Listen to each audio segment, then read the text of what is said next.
Hindi ko po alam kung narinig nyo na yung kasabihan sa Ingles. One man's trash is another man's treasure. May ganito din po tayong kasabihan sa Tagalog. May pera sa basura. Ano pong ibig sabihin nito? Na hindi lahat ng problema ay problema para sa iba. Pakaisipin niyo po ang aking sinabi. Hindi lahat ng problema ay problema para sa iba. One man's curse is another man's blessing. Halimbawa po, maaaring sa inyo problema ang sakit. Pero ang sakit mo, blessing sa doktor, sa nurse, sa hospital. Di po ba? Kasi kung walang magkakasakit, wala pong trabaho ang mga doktor, ang mga nurses, ang mga nasa hospital. Hindi po ba? Sino po ba sa atin ang gustong makasuhan? Wala. Kakatakot po ang mademanda, nakakahiya po ang makulong. Pero kung walang magdidemanda, paano na lang po ang kabuhayan ng mga abogado? Di po ba? Marami po sa atin naiinis kapag maraming tao sa daan. Pero para po sa mga driver ng tricycle, ng jeep, ng bus, masaya sila. Kasi anong ibig sabihin? Maraming pasahero. Ayaw din naman po nating mamatayan. Pero mga puninarya, masaya sila kapag merong patay. Kasi sila po ay hanap patay, hindi hanap buhay. Meron nga po nakapagkwento sa akin, minsan yung mga ibang vlogger, intentional daw po gumagawa sila ng mga nakakainis na mga content para pag-usapan sila. Kasi pag nakakita ka ng hindi tama na ginagawa ng vlogger, ano yung tendency? Magko-comment ka. Doon po sila lalong sumisikat. Doon lalong nagba-viral yung kanilang content. At doon sila mas kumikita sa social media. Ang tawag po nila dyan ay rage baiting. Tingnan nyo na mga kapatid. Maaaring sa'yo problema. Ayaw mong pag-usapan ka, nakakahiya. Pero yung nakakahiyang ginagawa nila, pinagkakakitaan nila. Di po ba? Kaya nga po, yung nangyayaring gera sa ibang bansa, maaaring ang iba sa inyo, iniiyakan nyo kasi pagkamahal-mahal ng gasolina, ng krudo. Pero sa totoo lang, merong tao masaya dyan sa gulo. Kasi yung mayaman pa sila. Dahil hindi naman lahat ng gulo ay walang kwenta. Minsan, yung gulong yan, kayamanan para sa kanila. Kaya ang tanong, ano ang attitude mo sa harap ng paghihirap?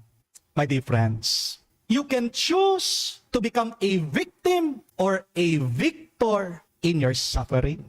Si San Pablo, sa unang pagbasa, dati po ang pangalan po niya ay Saulo, siyang ating narinig sa kwento. Isa po siyang sakit ng ulo ng ating simbahan. Narinig po natin kung paano daw dinadagip ni Saulo mga unang Kristiyano, siyang nagpapakulong, siyang nagpapapatay sa kanila. Sa tingin ng mga unang Kristiyano, si Saulo sumpa. Isa siyang problema, isa siyang basura. Pero para sa Diyos, ibang tingin niya, kayamanan siya. Nabulag daw po si Saulo dahil naranasan niya, nakita niya muling nabuhay na Panginoong Jesucristo. Pero pinadala daw ng Diyos si Ananias para pagalingin siya, para makakita siya muli. Ang kwento, tumutol daw itong si Ananias sa Diyos. Naiintindihan naman natin yung posisyon niya. Sabi, Panginoon, bakit niyo papagalingin ang taong ito? May kasalanan siya sa mga minamahal niyo sa bayan ng Diyos, sa iyong simbahan. Pag-ausig siya Bagay lang sa kanyang maghirap na ganyan. Pero ang Diyos, mas malalim tumingin. Maaring sa mata ng ibang tao, lalong-lalo na sa mga sinaktan niya, si Saulo ay problema. Siya ay basura, siya ay sumpa. Pero para sa Diyos, nakakita siya ng oportunidad. Gagamitin niya si Saulo, magiging San Pablo, para ipahayag ang kabutihan, ang pagmamahal ng Diyos, ang Ebanghelyo sa buong mundo. Ito po ang isang paalaala para sa ating lahat.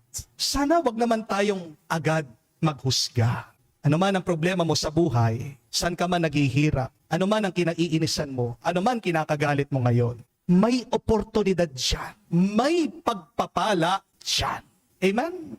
Kamukha po ng kasabihan, when life gives you lemons, make lemonade. Dito ba naman sa Pilipinas, kakaunti lang ang lemon. Anong meron po tayo? Suka. Di po ba? Kaya nga, kapag binigyan ka ng suka ng Diyos, anong gagawin mo? Hindi gumawa ka ng sausawan. Di po ba? Lasapin mo yung suka. Huwag mong ibubuhos yan sa sugat mo. Kung binigyan ka ng suka ng Diyos at pagkatapos, yan ay nilalagay mo sa iyong sugat, sa iyong sakit. Kanino kasalanan yon? Kasalanan ng Diyos, kasalanan mo.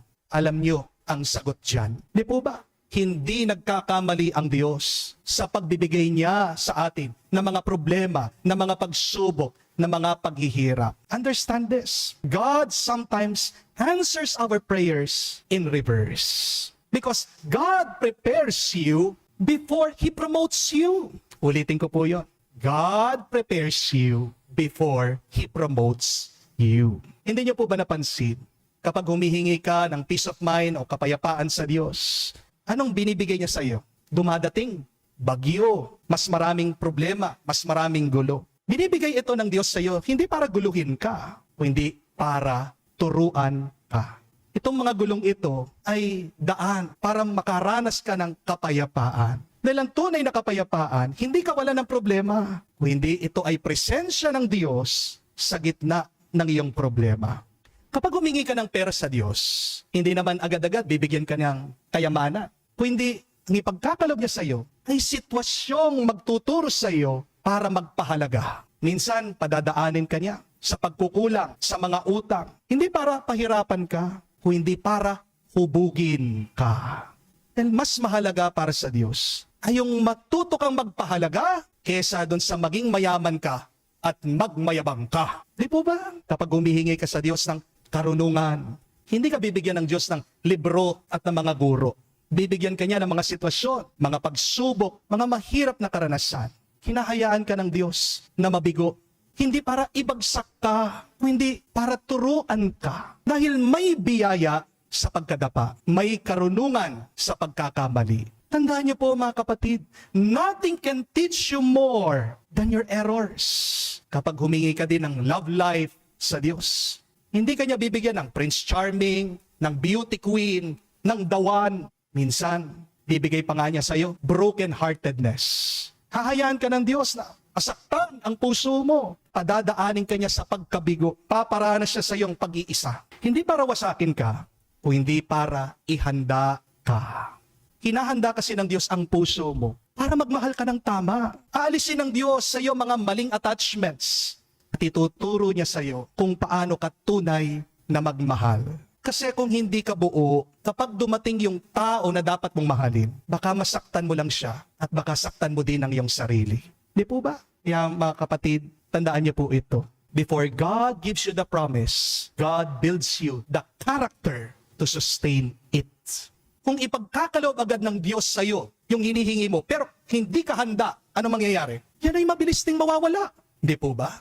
Hindi mahalaga kung matatanggap mo ba. Ang mas mahalaga kapag natanggap mo ay yung magtagal yung hinihingi mo. Di po ba? Bago ibigay ng Diyos ang biyaya, hinuhubog niya ang puso. Bago ang tagumpay, may proseso ang paghubog. Kaya wag po kayong magtaka kung bakit pinapahintulutan ng Diyos minsan ang mga pagsubok, paghihirap, pag-uusig sa ating buhay.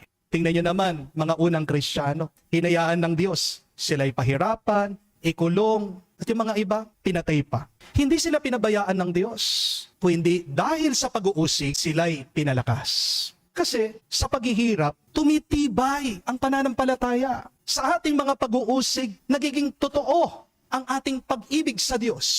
At sa panganib, natututunan nating umasa pa lalo sa Panginoon. Dahil po sa mga paghihirap, dito naging matatag ang ating simbahan. Sipin nyo na, 2,000 years na higit ang ating simbahan. Ang dami na natin mga problemang pinagdaanan. Pero nananatili pa rin tayo dahil merong gumagabay, merong nagpapalakas sa atin. Kapatid, huwag niyong kalimutan. Kung walang paghuhubog, hindi mo kakayanin ang pangako. Kung walang krus, hindi mo mapapangalagaan ang korona. O sa susunod na magkakaroon ka ng problema, sa susunod na makakaranas ka ng pagsubok, huwag mo agad tatawagin yan na sumpa. Yan ay biyaya. Nakabalot lang sa hirap. Sa susunod na ikaw ay maghihirapan, huwag ka agad iiyak at magrereklamo. Matuto kang tumingin sa langit bago ka lumuha. Sana matuto ka ding magsabi, salamat Panginoon. Kahit na masakit, kahit na mahirap, dahil alam ko, meron kang ginagawang mabuti sa aking buhay. Mga kapatid, ang Diyos hindi nagbibigay ng problema para sirain ka. Nagbibigay ang Diyos sa mga problema para buuin ka. Hindi ka niya pinahihirapan para pabagsakin ka. Hinuhubog ka niya para mas patatagin ka pa. Kaya meron kang problema ngayon, tandaan mo, hindi ka pinaparusahan, pinalalakas ka lang niya. Hindi ka tinatalo, inihahanda ka lang niya. Hindi ka iniiwan ng Diyos, inaakay ka niya. Para tayo maging mas matatag sa gitna ng ating mga paghihirap sa buhay. Kumapit tayo sa Kanya sa pamamagitan ng banal na Eucharistia. Tanggapin natin araw-araw ang banal na katawan at dugo ni Kristo sapagkat ang tumatanggap kay Jesus ay tumatanggap ng lakas, pag-asa at buhay. Dahil sa bawat misa, ang Diyos nakikinig sa iyong problema. Siya mismo ang sasagot sa mga problema mo. Kaya manalig ka, kumapit ka at huwag kang bibitiw. Amen? Dahil ang Diyos na kasama mo, lalaban para sa iyo at kailanman hindi ka matatalo. Tandaan niyo po mga kapatid, kung merong pagsubok, may layunin. Kung merong kasugat, merong paggaling. Kung merong ka mga krus, merong muling pagkabuhay. At ito ang pangako ng Diyos sa iyo na hindi ka mawawala kailanman. Hinding-hindi siya mawawala sa iyong buhay. Hindi ka mapapahamak. Kung hindi, magkakaroon ka ng buhay at buhay na walang hanggan. Amen.